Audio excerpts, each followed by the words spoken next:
Today we're going to have a little talk about why boycotts don't work the way you think they do.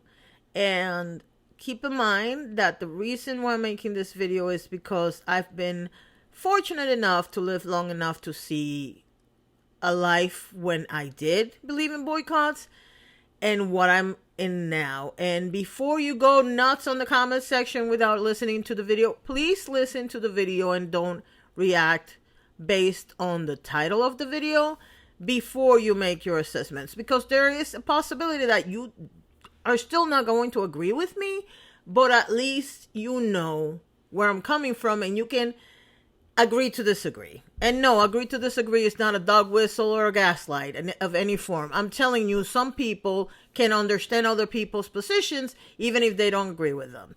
So now, before I get into it, and I apologize for the noise, I'm trying so hard to not have that noise behind me, but the neighbors are neighboring. Anyway, before I do that, for those of you who didn't know, we were on vacation for a few days. Technically not a vacation for me because all I did was we drove in a car for 8 hours to go somewhere and then come back.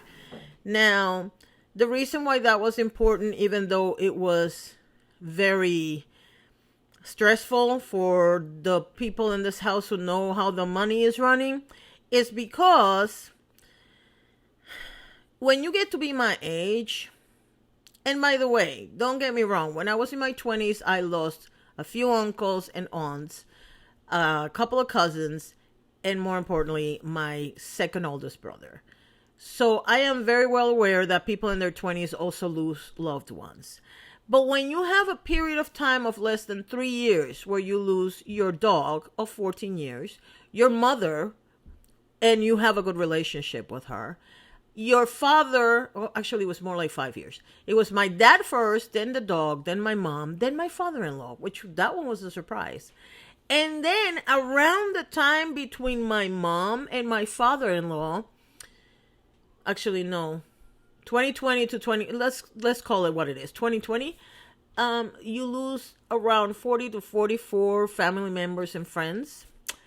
Yeah, it gives you a very different perspective, because I kept saying every time I lost somebody, like I lost my brother when I was still in my 20s, and I would say I have to learn to live for the day because you never know when you're going to go. Then my older brother died 5 years later. I said the same thing, but you know, time goes on and you go back to living the life you're living.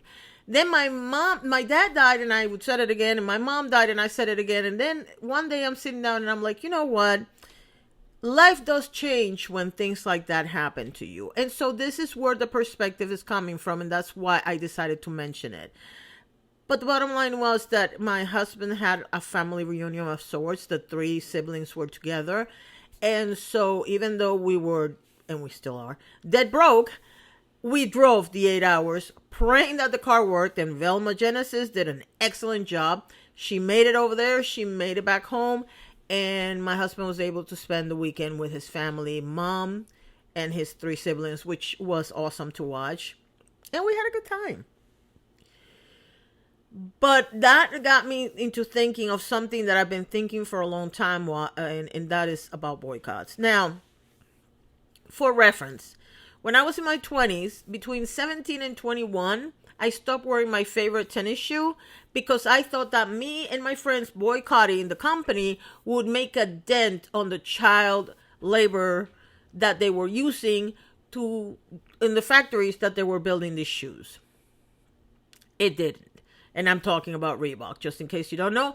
And if you don't know the story, Google it. I'm not your encyclopedia. I'm not going to give you everything. This is one of the problems that we have. We have a bunch of people that think that everything has to be handed to them in order for them to digest and do whatever they're going to do. I'm not doing that for you. If you want to know why Reebok, go search it. 80s and 90s, Reebok. That's all I'm going to give you for reference. And child labor. Okay? Now, so I'm very familiar with the idea of boycotts. Later on, I decided to boycott the Den of Inequity, better known to some of my friends as Wally World, known worldwide as Walmart. For what reason? Because I thought what they were doing was unfair. But then I started talking to people that used to work in Walmart or that were working in Walmart. And the only thing that the boycotts do is they lower the amount of hours that the employees get to work. So people that work full time ended up working part time. And depending on the town, the effect is different because, of course, in some towns, nobody cares about a boycott. And in some towns, they do. And that's why you see the difference. Bottom line is this. The reason why I say that boycotts don't work is because they don't affect the people you think. Another example. The other day I was making a video and I had a Starbucks cup in my hand, and somebody, of course, rightfully offended, came to my comment section saying, "Oh my God, you don't care about the people in Gaza. How dare you? Starbucks is in favor of Israel, blah, blah, blah." First of all, there's no official statement from Starbucks at the time of that video. So, and I don't think there is one now. I didn't look it up. I don't care. Okay? I don't have money to buy Starbucks right now, so it doesn't matter. The Starbucks that you saw me drinking, much like the 2 Starbucks that are sitting in my freezer, are Starbucks that I bought at some point, because I buy the tea, I buy the strawberry acai with lemonade. They're sitting in my freezer for weeks, sometimes months, and when I feel like it, I take them out and I drink them. So it's not like I bought it that day, but I digress. Here's the thing. When you have an event, whether it's the wars in Africa, I'm not going to name just one because we all know that there's been several.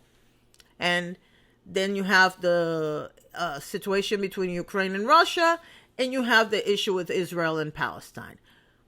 You'll think that by boycotting X or Y, you're doing something for that effort. You're not. Here's the thing. The people that win from a war, and this is why I hate all wars. I don't care whose it is. The people who win on these wars are the people supplying stuff for those efforts. And what do I mean? The sunglasses that the military wear, especially in in Middle East, where the sun is a big issue. Okay? The clothes that they're wearing, the gear, the weapons, the cars, the planes, the automobile, whatever they're using, okay? Those are the companies that benefit from a war. The MREs, and for those of you who don't know, meal ready to eat, the people that make that stuff, the Gatorades of this world, the water companies that bottle the water, those are the people that are benefiting from every single war. Why? Because they're getting paid to supply the military with whatever they need. Nobody else benefits. And I understand that you feel a great deal of pain when you see children getting killed in a war-torn country. But guess what? Are those the only victims? Because the last time I looked, everybody in the country that is getting bombed at the time is a victim. More often than not, the innocent people are the ones that get hurt when there's a war effort. The people that really need to get hurt don't, because they already took cover. That's the part where you lose me when it comes to wars. I have always said, since I can remember, and I want to say I was 17 the first time I said this, that wars are the perfect proof that adults are just overgrown children.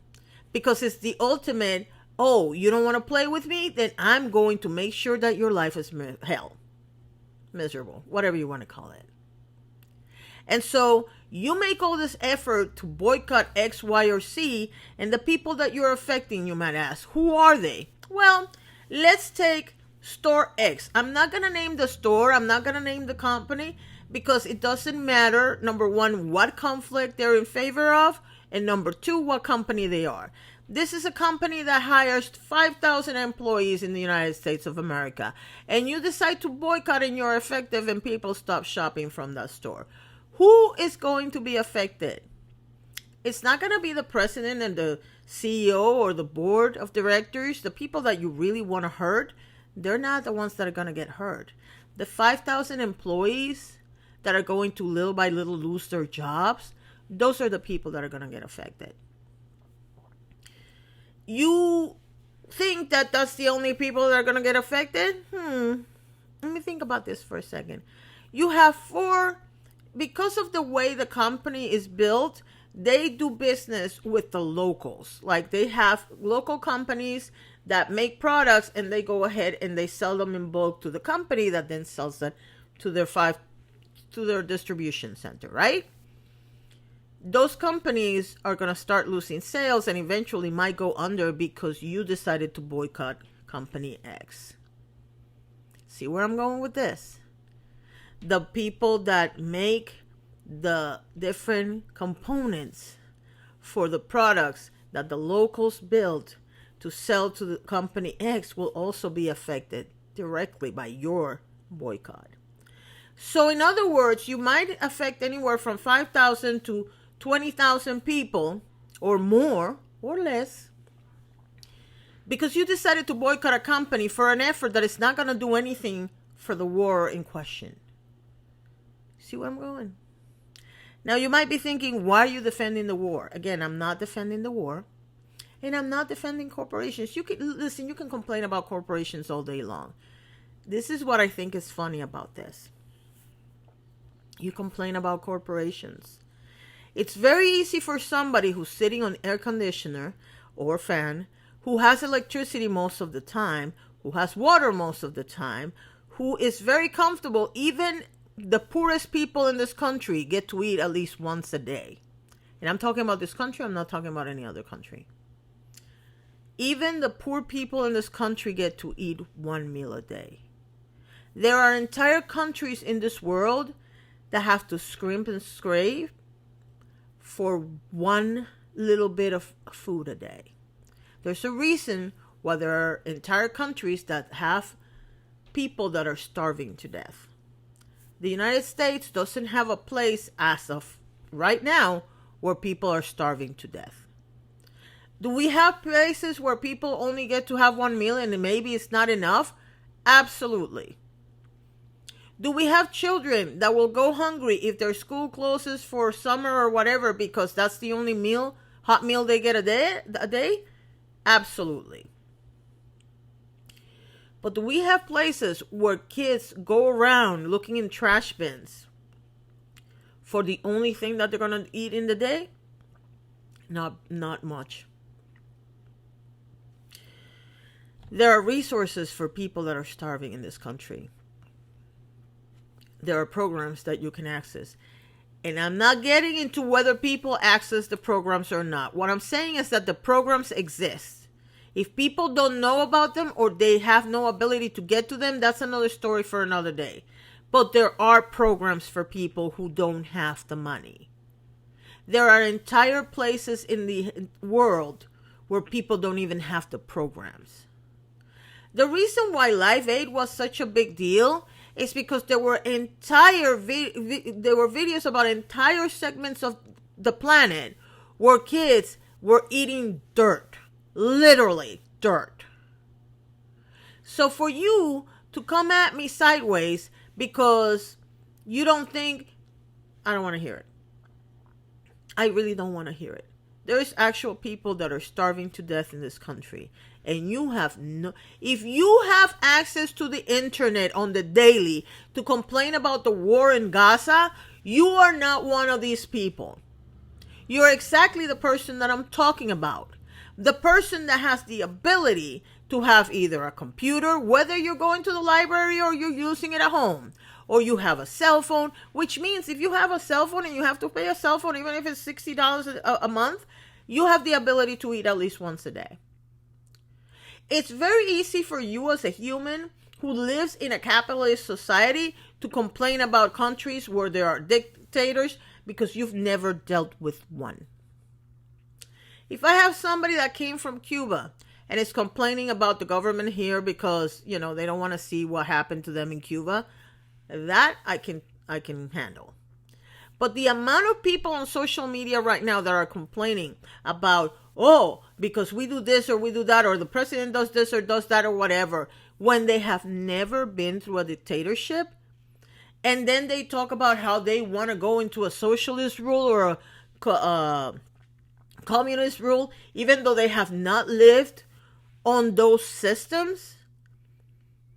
If you have never lived in a communist country or a socialist country and you don't know how the cookie crumbles, you are in a place of privilege. So you need to shut the hell up at this point. Nothing is more interesting to me than to watch people complain about the war in Gaza or the Ukraine and Russia conflict or even the conflict in Africa, and they have yet to study what happened there or what is the historical precedent for what's happening now. And I'm not saying that they're wrong in their opinion. What I'm saying is that I have a lot more respect for people that actually know what they're talking about than for people who just want to flap their gums because they saw a kid getting killed in a war. Because as much as it bothers the crap out of me to see children suffer, it bothers me that people are using those children to further their own agenda, if you want to take it that way, or that is the defense for the point they're making, not actually trying to find a solution to the problem.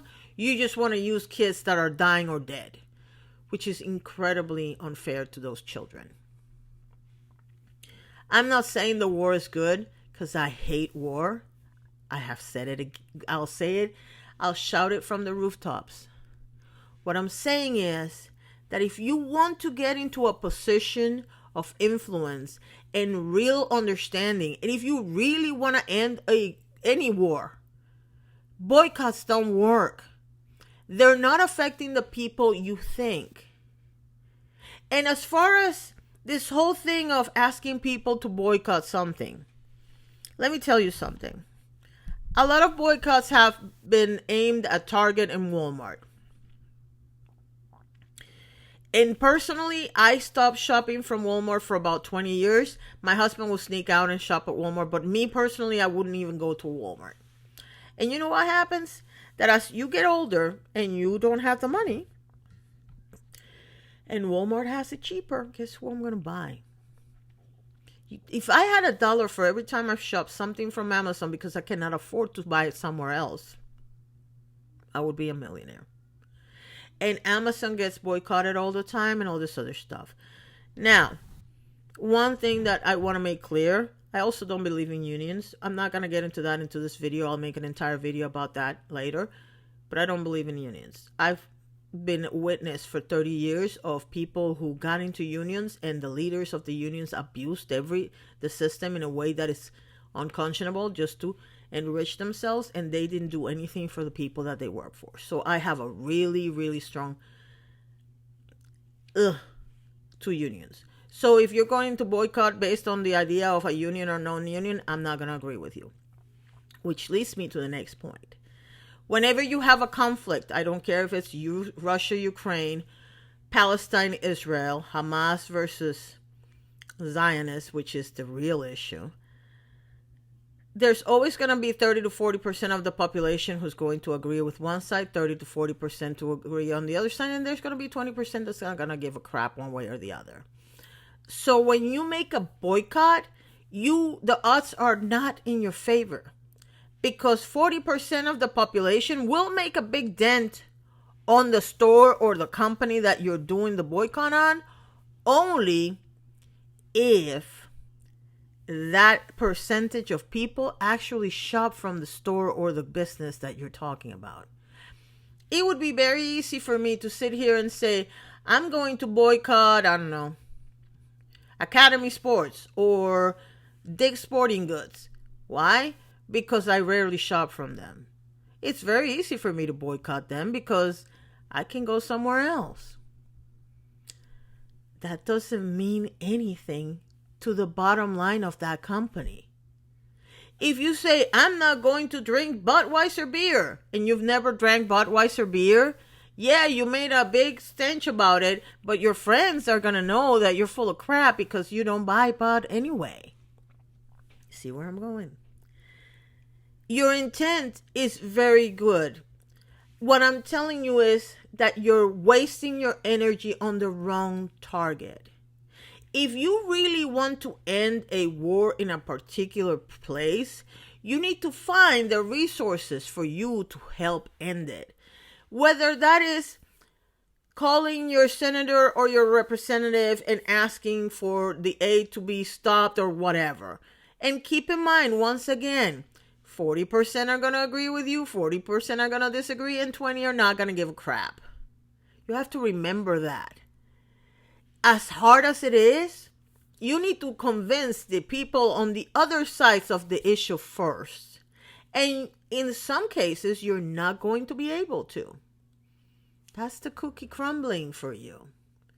So what's the best use of your time and money?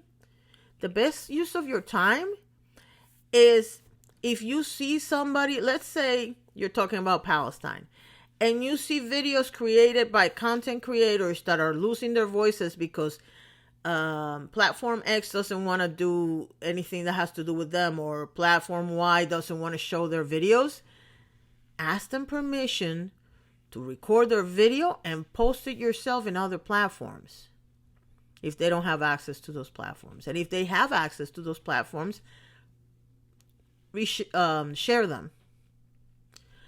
If you really want to do an effort, start talking to your neighbors and your friends about the conflict. It never ceases to amaze me how many people will be very gung-ho on social media, and then you see them in real life and they don't say a peep about it. I have a friend that actually does, and he doesn't know this, but I admire him because of that, because he will talk to anybody about what's happening, and he will voice his real thoughts and opinions on the issues. But at the end of the day, your opinion is not shared by 100% of the population, which will make any boycott you do worthless, especially when we're talking about people that don't shop from those places anyway. Number 2, you're affecting the people that are not the people you're trying to aim your impact to. In other words, the people who work there. And number 3, going back to the whole thing about it's very easy for your privileged position, let's go back to what I was saying in the beginning, which I don't remember if I said it or not. In my house, we make $4,000 in income. I don't think I did. I think I was practicing. My house, we make $4,000 in income. Bills, not counting food, not counting gas, not counting, in the case of one of the people that lives here, the train ride. We spend $5,000 in bills. For the next 2 months, we have $5,000 in bills. Then after that is 42, 43. I don't know if you heard me right, but I didn't include groceries or gas or any essentials other than the bills. They're over the amount of money that we make. I'm not the only person in that situation in this country. There's millions of people like me. And you're asking those people to stop shopping in Target or Walmart or wherever. But you're not taking into consideration that some of those people like me cannot shop anywhere else. I love Aldi's. I shop in Aldi's almost all the time now. They have the right price, the right products. The other day I saw somebody saying, oh, you need to boycott Aldi's. No, I'm not going to boycott Aldi's. It's very easy for you to sit on your high horse and talk to people about how they need to boycott this, that, and the other, when you don't take into consideration that people need to eat. That people need to go to doctors. That people need to go to different things, school, work, whatever. It's very easy for you to boycott things when they don't affect you. You want to show real commitment? Boycott every single company and every single business that is against your principles. You're going to be homeless. You're not going to have a car. You're not going to be able to get clothes, and you're going to die. You know why? Because every single company in the world will do something that you don't agree with. Think about that for a second. The people that build your cars, not all the parts in your car belong. Let's say you have a Ford. Not all the parts in your car come from Ford. Some of them come from somewhere in the middle of nowhere, Texas. And guess what? You have a beef with those people because they vote Republican and you're a Democrat. Or better yet, they're Trump supporters and you hate Trump. So because you boycott that person, you cannot now afford to stay with your Ford because you're boycotting them. See where I'm going with this? The clothes that you're wearing, where do they come from? The food that you eat every day. You can boycott supermarket eggs for whatever reason, but the products that you're getting, the Pepsi, the breakfast cereal, which has been boycotted recently, every single thing you do comes from a company that either you don't support or has products or services delivered by a company that you don't support. So if you're really being honest about boycotting, you would not be able to dress yourself, to eat, to drive a car, or to live anywhere. See why boycotts don't work? Because in the end, if you wanted to be that honest about your boycott, you would have to boycott everybody. The electric company, the water supplier, the food you eat, the car you drive, the place you live in. Because let's be honest, if it's not a rental company, it might be one of their suppliers. But if you own a house, the bank. Boycotts don't work. You can sit here and argue with me all day, and I hope you do in the comments. I can guarantee you, if you tell me, well, I use this car, I can find you a reason why not. Volkswagens were ordered and created by Hitler. A certain model was ordered by Hitler himself. Krispy Kreme donuts. Is it General Mills or the other one? I don't know which one it is. Coca-Cola and Pepsi, they bottle water. And they take water from people that don't already have enough water to make their bottled water. Should I go on? Because I can guarantee you, every freaking company in the world is either associated with something you don't like or is doing something you don't like. Do I think that you have a good heart? That your heart is in the right place? Absolutely. Do I think you're doing it wrong? Absolutely. And the reason why I know you're doing it wrong is because I've done it. I used to believe in boycotts. Like I said, since I was 17 years old. And I started boycotting Reeboks. And they were perfect shoes for me because I did a lot of aerobics back in those days. I boycotted Nike at one point. I boycotted Walmart for many years. And I refuse to eat in Chick-fil-A. But you know what? Their quality of food has gone down so much that that one doesn't bother me. Doesn't affect me. I can't eat that kind of chicken anyway. I can go on and tell you all the places that I've boycotted at one point or another, thinking that I'm doing something. But you know what I'm doing now? I'm telling people what I know in the hopes that I can change one mind and that they can help me build a better country where we can all live together. Because that is the only way that I know that I can affect change. I refuse to starve to death or poke my own eye out in order to magically poke the eye of a CEO or a president, because it's not going to happen. We need to stay focused. We need to stay healthy. We need to do the best that we can. And if that means sometimes you're not going to buy from somebody because you don't agree with their stance on something, yeah, that's fine. But to call a boycott and to get everybody riled up, and more importantly, to insult, offend, or threaten people that don't agree with you, it's never going to be the way.